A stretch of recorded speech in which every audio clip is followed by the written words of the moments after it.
FITEA est là pour valider l'ensemble des produits et services proposés par le réseau commercial. Ils ont été enthousiasmés, bien sûr, par cette idée et au-delà de ça, ils ont même voulu le mettre en pratique. Commençons par le proposer aux correspondants, ils sont 100 dans FITEA, dont la moyenne d'âge est quand même un peu plus supérieure à 50 ans, et que le service proposé, l'accompagnement, est vraiment très juste, opportun. En FITEA, on est vraiment dans notre rôle de représentation des adhérents et d'essayer d'aller vers des démarches aussi nouvelles.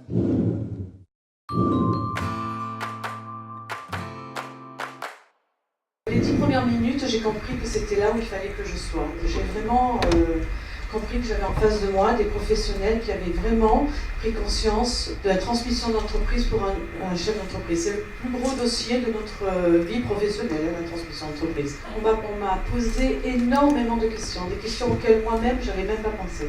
Du coup, ça devenait très clair dans mon esprit, ça devenait limpide. Quand le notaire a validé le plan de transmission que nous avions fait avec Théo, que j'avais donné aussi à valider à mon expert comptable et à mon avocat fiscaliste, et bien là, ça a été évident. Ça a été évident que j'avais fait le bon choix.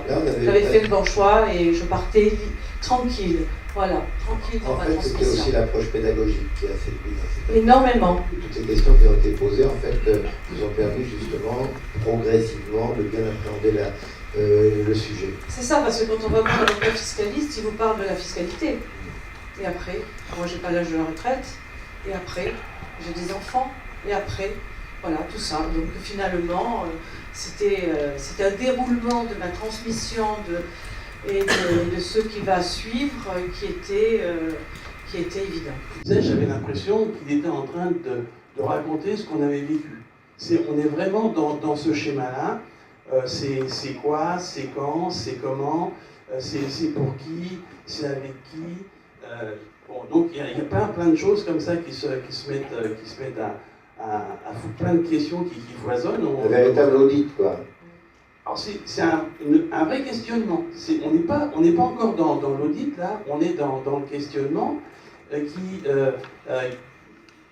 on attend. Et puis on a un deuxième rendez-vous, et là, sur ce deuxième rendez-vous, vient l'audit.